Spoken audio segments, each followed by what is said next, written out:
आजिर एही भिडियो रे आमे माने जानिबा जे कर्कट राशि व्यक्ति विशेष मानक पाई मई 2026 किभଳି रहिबो।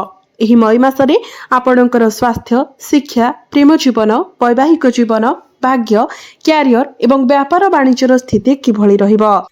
आपणक कुंडली रे नवग्रहंकर स्थिति किभଳି रहिबो। नवग्रह आपणको केउ शुभ फल प्रदान करिवे एवं केउ सब क्षेत्र रे आपणको सतर्कतार आवश्यकता रहिबो, प्रतिकार आवश्यकता रहिबो। से विषय जानिबा पई आपण माने भिडियोटी को स्किप न करी शेष पर्यंत निश्चय देखंतु एवं भिडियोटी को लाइक करी चैनल टी को सब्सक्राइब करी दियंतु। कमेंट बॉक्स रे भक्ति एवं श्रद्धार सहित जय श्री जगन्नाथ, जय मां लक्ष्मी निश्चय लिखंतु। तो बंधु माने आसंतु आरंभ करिबा आजिरो एही कार्यक्रम को जहां आपणकर जन्म राशि तथा चंद्र राशि उपरे आधारित अटे। तेबे बंधु माने राशि चक्रर 12 गोटी राशि मध्यरु चतुर्थ राशि हेउछि कर्कट राशि एवं कर्कट राशिर राष्ट्राधिपति हेउछन्ति चंद्रमा। तो सर्वप्रथमे आसंतु जानि नेबा मई मास आरंभ रे आपणको कुंडली रे नवग्रहंकर स्थिति किभଳି रहुछि। तो बंधु माने आपणकर द्वितीय भावरे गोचर करूछन्ति केतु, आपणकर अष्टम भावरे गोचर करूछन्ति राहु, नवम भावरे गोचर करूछन्ति शनि एवं मंगल, दशम भावरे गोचर करूछन्ति सूर्य एवं बुध, एकादश भावरे गोचर करूछन्ति शुक्र एवं आपणकर द्वादश भावरे गोचर करूछन्ति देवगुरु बृहस्पति। तो सर्वप्रथमे आसंतु जानिबा आपणकर स्वास्थ्य किभଳି रहिबो एही मे मासरे। तो बंधु माने कुंडलीर प्रथम भावटी होइथाय स्वास्थ्यर भाव, इम्यूनिटी सिस्टम रो भाव एवं आपणकर प्रथम भावर अधिपति हेउछन्ति चंद्रमा। चंद्रमा प्रति 2 दिन रे निजर राशि परिवर्तन करिथांती। आमे जदि अन्य ग्रह मानकर स्थिति देखिबा तो गुरु आपणकर द्वादश भावरे गोचर करूछन्ति, तेणु आपणको खाद्यपेय प्रति टिके अधिक सतर्क रहिबाको पड़िबो। एही समय आपणकर लिवर, डाइजेशन एही सब प्रति आपणको टिके अधिक ध्यान रखिबाको पड़िबो। आपण जेते पारिबे बाहरर खाद्य, oily food, junk food, fast food एही सब ठारू दूरे रुहंतु। स्वास्थ्यप्रद खाद्य खाइबा पई चेष्टा करंतु, नचेत एही समय आपणकर मोटापण बढ़िबार समस्या देखा देई पारे। कोष्ठकाठिन्य किंबा पेट फुलिबा भली समस्या मध्ये देखा देई पारे। तेबे सेमिति किछि बड़ चिंता जदियो नाही, आपण जदि निजर खाद्यपेय को कंट्रोल को नै आसंती तो स्वास्थ्य आपणकर ठीक ठाक रहिबो। मंगल एवं शनि एकत्र होई विस्फोरक जोग सृष्टि करुथुबा हेतु आपणकर बेले बेले मुंड बिंधा भली समस्या देखा देई पारे, किंतु स्वास्थ्य आपणकर ठीक ठाक रहिबो। शिक्षा कथा जदि कहिबा तो पंचम भावटी होइताय शिक्षार भाव एवं आपणकर पंचम भावर अधिपति हेउछन्ति मंगल। मंगल वर्तमान शनिको सहित नवम भावरे गोचर करूछन्ति। शुक्रंकर दृष्टि पंचम भाव उपरे रहुछि, जेतेबेले कि अन्य कोनोसी ग्रह वर्तमान पंचम भाव को प्रभावित करुनाहंती। तथापि सूर्य एवं बुध 15 तारिख को पंचम भाव उपरे निजर दृष्टि पकाइबे। तो सूर्य एवं बुध बुधादित्य राजयोगर निर्माण करी आपणकर पंचम भाव को जेतेबेले देखिबे तो आपणकर शिक्षा क्षेत्र रे आपण एक बहुत भल परिवर्तन देखिबा को पाइबे। मंगल मध्य आपणकर दशम भाव को प्रवेश करिवे।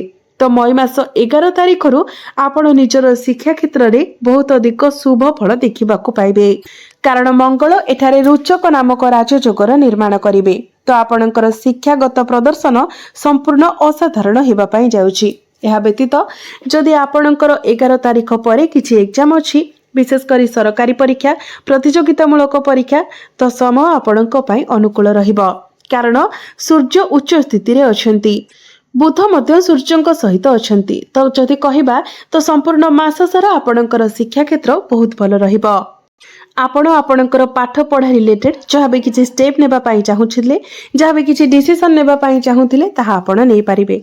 जदि आपण किसी एडमिशन नेबा पाई चाहुथिले, फॉर्म फिलअप करिबा पाई चाहुथिले ताहा मध्य आपण करि पारिबे। आपणकर प्रेम जीवन कथा जदि कहिबा तो पंचम भावटी आपणकर शिक्षार भाव हेबा सहित पंचम भावटी मध्य होइथाय आपणकर प्रेम जीवनर भाव। तो आपणकर प्रेम जीवनर अधिपति मंगल वर्तमान शनिको सहित गोचर करूछन्ति एवं शुक्रंकर दृष्टि पंचम भाव उपरे रहुछि। तेबे मने रखंतु 11 तारिख पूर्वरु आपणक मध्यरे टिके एग्रेशन देखा देई पारे, आपण टिके अधैर्य रही पारंती, आपणकर पार्टनर को मध्यरे मध्य एग्रेशन देखा देई पारे, आपण परस्पर को ठीक भाबरे बुझी पारिबे नाही। एई समय आपणकर पार्टनर टिके चिड़चिड़ा स्वभावर रही पारंती।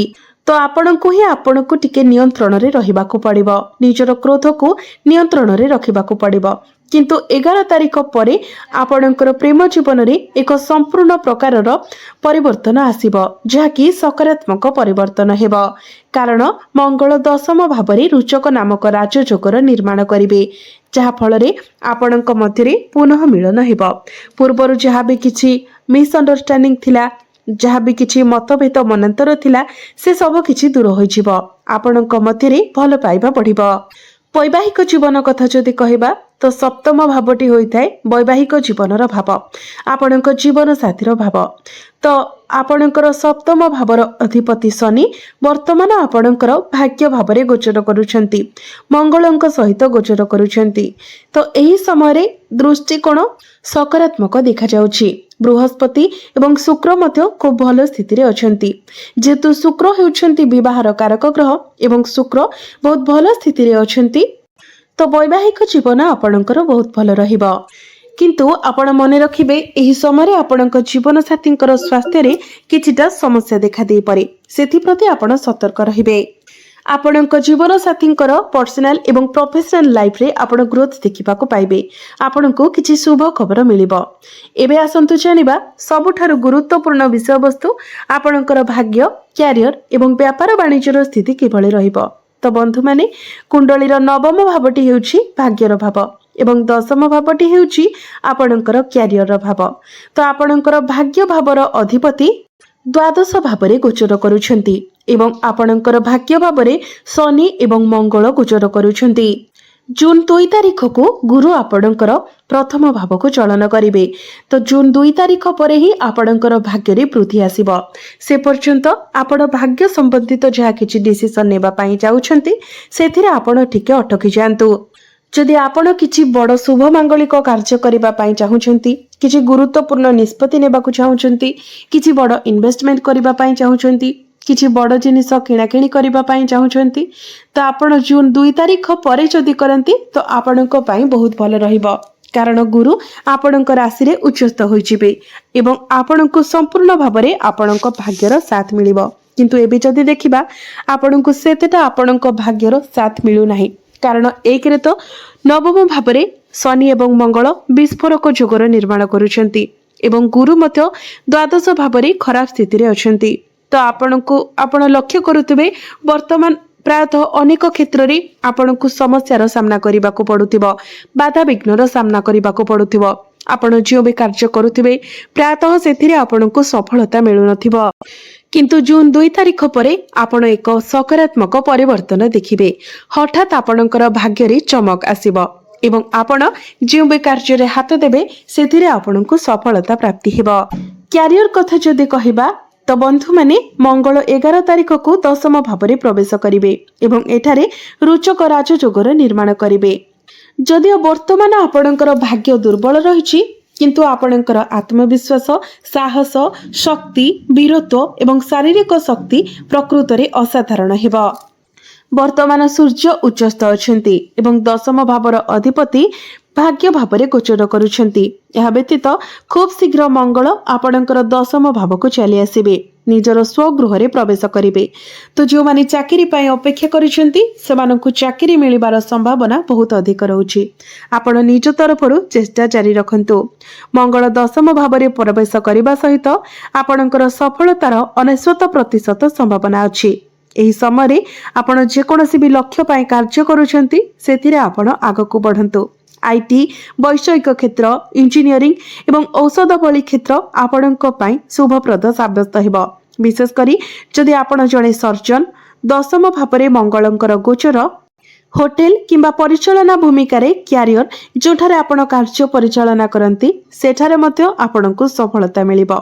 विकल्प भावरे सरकारी क्षेत्र रे एक कैरियर अत्यंत लाभदायक हबो। कारण सूर्य सरकारक प्रतिनिधित्व करंती एवं मंगल सरकारी एवं प्रतिरक्षा क्षेत्र उभय को सूचित करंती। तो मोटामोटी भावरे एही मासरे आपणकर कैरियर एवं कार्य संबंधी प्रयास बहुत भल रहिबो। आपणकर कैरियर रे कोनोसी भी समस्या देखा जाउ नाही। तो बंधु माने आपण चेष्टा करंतु जुक्ति तर्क को एडाइबा पई। कौनसी जुक्ति तर्क किंबा पॉलिटिक्स ठारू आपण दूरे रुहंतु। विशेष करी मे 10 तारिख पूर्वरु। व्यवसाय कथा जदि कहबा तो 15 तारिख को बुध आपणकर लाभ भाव को प्रवेश करने को जाउछंती। तेणु व्यवसायिक संभावना मध्य उत्कृष्ट देखा जाउछि। द्वितीय भावर अधिपति केन्द्र रे गोचर करुछंती एवं एकादश भावर अधिपति निजर स्वगृह रे गोचर करुछंती। यह व्यतीत सूर्य उच्चस्थ अछंती।